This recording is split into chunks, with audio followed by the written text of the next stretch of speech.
Yeah. It's basically done, mate. Welcome back to another episode of The Daily Show. This week we have the excellent, the fantastic, the awesome Neal Veglio on it. I keep saying the G, it's actually Veglio. I'm just not that cultured. Neal is a podcasting expert. More importantly than some of us who think they're a podcasting expert, he's actually been in the radio business and involved in sound and speech for more years than either of us care to mention, especially when both of us are looking back at the greys in each other's beards. He's such a good guy. He's relaxed, knows his business, and knows how to get the best out of people. And I know a couple of people that Neal's worked with who just wouldn't have released content, right? They just wouldn't have done it. I was even, at the same time suggesting, release content. They were like, yeah. Speak with Neal. He's got a great way of getting the best out of people to show themselves off, to actually be relaxed as a podcaster and be able to put that message out so you can enjoy the process. And also, he's a kick-ass producer who knows his stuff. So check out Neal. You can find him on Podknows. You can also check him on LinkedIn and everywhere else, and check out the show notes, etc. But check him out, or heaven forbid, you could just stay right here, right now, and check out the wonderful, the lovely Neal Veglio. And we are live. We're so live. Oh my, we are live. That's right, welcome back to another episode of The Daily Show. First and foremost, as always, thank you for all your comments. We are months and months and months booked ahead at the moment because we've had so many suggestions of just awesome guests. I'm trying to work through them all. Thankfully, a good fair percentage of people even saying, hell yeah, I'll have a little taste of that. Speaking of people who enjoy tastes of things and have said hell yeah, this week we have the wonderful, the fantastic, the awesome Mr. Neal Veglio. How you doing? The fact that you're looking forward to tasting something, it's I'm just wondering where this is going to go now. Great, awesome. How you doing, man? I'm really, really, really good. And we were just saying in the waiting room beforehand how nice it is for two podcasters to have on because we have exactly zero agenda, but we do have fancy mics, so it's kind of column B. Brag. Brag. We've got this one plugged in. It's just a picture of a decent mic. So Neal, for the people out there who haven't followed you already, tell the audience a little bit about yourself. Where do I start? Ex-radio guy, 25, nearly 30 years, wandering through radio station doors, the constantly revolving door that is the broadcast industry, until finally I grew up about 3 years ago and sort of thought, well, I've been making podcasts for radio stations for so long now. Why don't I do this full time as a job, and pay myself lots of money, lots more money than I was being paid by the radio stations to do the same job? And that's essentially what happened. And here we are. Hello, Jay. How did you get into radio in the first place? I say that because myself and my co-founder, Tony, we were desperate for a long time to take on the drive time of our local radio station, Radio Jackie. We were desperate. And we even had Radio Jackie, right? Yeah. Which used to be a pirate radio station. And we managed to get an interview. And we were 16 or 17 or something, but we send good emails.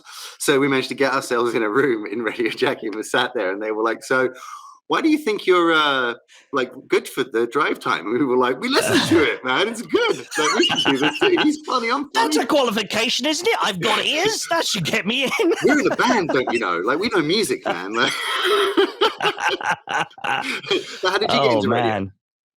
Do you know what? It's one of those things that it was just pure luck, to be honest. It's like anything. I defy anybody to say that they've got into the radio industry through any sort of determination or any kind of course or training. It's literally a case of being in the right place. Certainly for my era. I mean, I go back a bit. You might be able to tell by the sort of thinning hairline there that I go back to the sort of mid-90s for my sort of younger years. And I applied for work experience at a radio station just down the road from me in Oxford. It was called Fox FM, and I hated it. I'll be honest, I absolutely hated it. And the reason I hated it was because it was full of big names. Right. It was a big heritage radio station for its time. And so therefore, a lot of the people, I mean, let's face it, Steve Penk worked there at one point. It was a huge, huge radio station.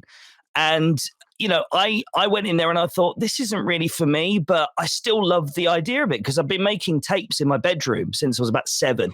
Grew up listening to Kenny Everett. Some of the greats, Nick Abbott, was a massive fan of Nick Abbott, Caesar the Geezer, all those shock jocks. Howard Stern, I used to get tapes of him from the US sent to me back in magazines. I used to order them. They'd come like 5 weeks later and I'd be listening to like year-old shows.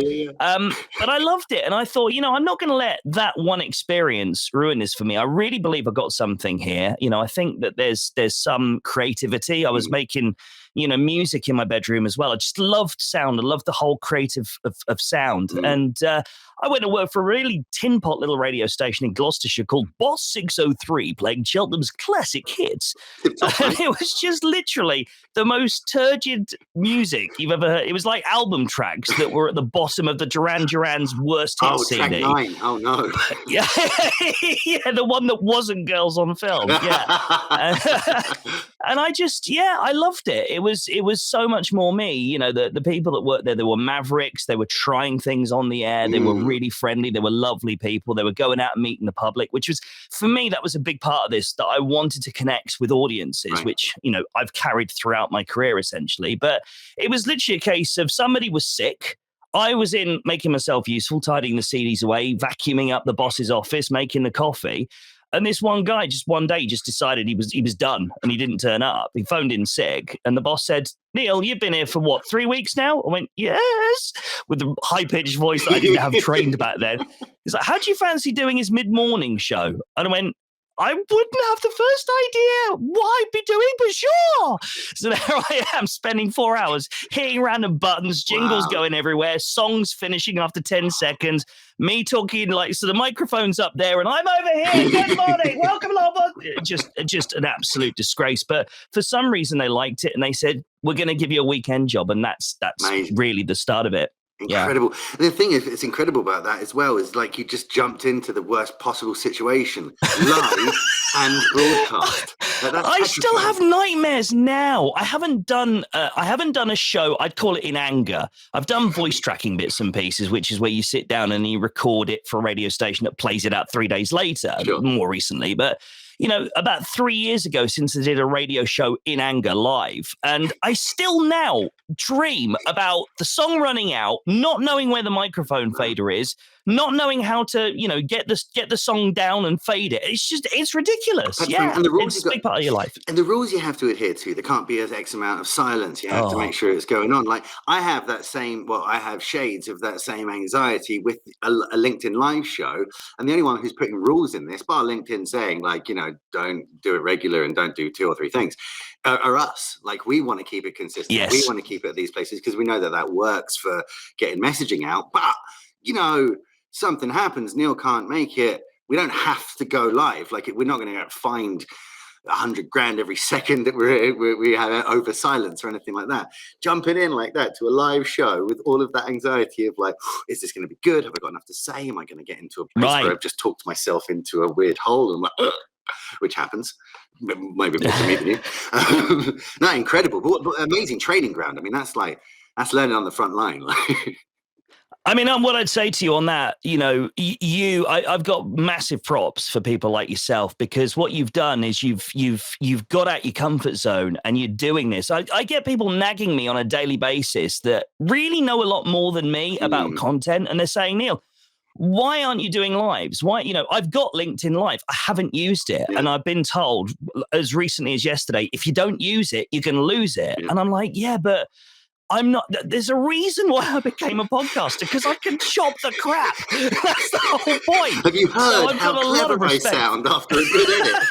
Yes, exactly. So I've got a lot of respect for people like yourself that, you just do it, you grab the bull by the horns and you put content out there, because it is, a lot of people think it's so easy. They watch it on LinkedIn, they're scrolling through their feed and they're on their phone, and you've got yourself and loads of prolific people on LinkedIn that are doing daily live shows, and you look at it and you go, well, that's simple. They just sat down in front of their webcam and they've got a cheap USB microphone and they're doing it. But there's so much up here psychologically that you've got to get past before you even think about the decent quality sound and video.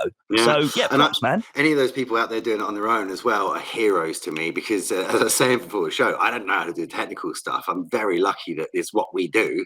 So I'm able to be like, live show? And like, I want the name.